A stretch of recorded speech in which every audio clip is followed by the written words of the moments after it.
పెద్దపల్లి జిల్లా కేంద్రంలోని బండారికుంటలో నివసించే కుక్కమల్ల ప్రసాద్ అనే వ్యక్తి తనకు చెందిన భూమిని అమ్మగా కొన్నవారు డబ్బులు ఇవ్వకపోగా తనను ఇబ్బందులకు గురి చేస్తూ పోలీసుల చేత బెదిరింపులకు పాల్పడుతున్నారని బాధితుడు మీడియాను ఆశ్రయించారు. బండారికుంట పెద్దపల్లి అయితే నాకు జరిగిన అన్యాయం గురించి చెప్పడం జరుగుతున్నది. అయితే బందంపల్లి గ్రామ శివారులోని సర్వే నంబరు 484/1 14 గుంటల భూమి ఇద్దరు వ్యక్తులకు అమ్మడం జరిగింది. అయితే అప్పుడు భయానగా కొన్ని డబ్బులు ఇచ్చారు. ఆ తర్వాత ఒక డేట్ పెట్టి మధ్యలో ఇస్తాము అని చెప్పి ఇదివరకు రాలే. నేను దాదాపు 2021లో నేను భూమి అమ్మిన. అప్పటి నుండి ఇప్పటి వరకు వాళ్ళు రాలేదు. తర్వాత ఇప్పుడు ఇద్దరికి అమ్మిన.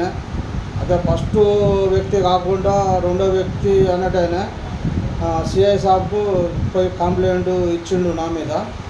ఇచ్చినాక అయితే నేను ఏదో బస్సులో వస్తాను మధ్య నుండి నాకు వినవల్లే సిఐ ఫోన్ చేస్తే అది మా కాలేజీకి ఫోన్ చేసి మా వాళ్ళతో నాకు ఫోన్ చేయించిండు.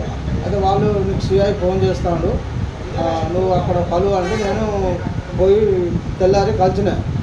అక్కడ పెద్దపల్లి పోలీస్ స్టేషన్లో సిఐకి కలిస్తే అయితే నేను ఒక గవర్నమెంట్ ఎంప్లాయీని అని చూడకుండా నన్ను నిలబెట్టి కూర్చోమని కూడా అనక నన్ను నిలబెట్టి నన్ను అవులే గీలే అని తిట్టిండు.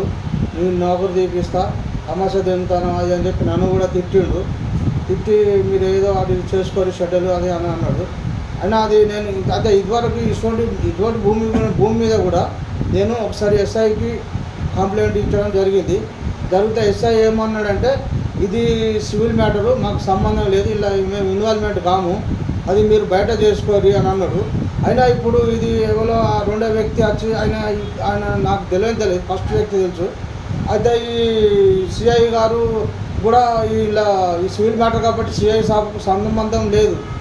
అయితే ఆ తర్వాత 2-3 రోజులు అదేదో బలవంతంగా కూడా కాగితం రాయించుకున్నారు, మాట్లాడుకొని అది చేయనని కాగితం రాయించుకున్నారు. 2-3 రోజుల తర్వాత మళ్ళా ఈ కానిస్టేబుల్ మచ్చగిరి కిరణ్ కుమార్ కానిస్టేబుల్ నాకు ఫోన్ చేయడం జరిగింది.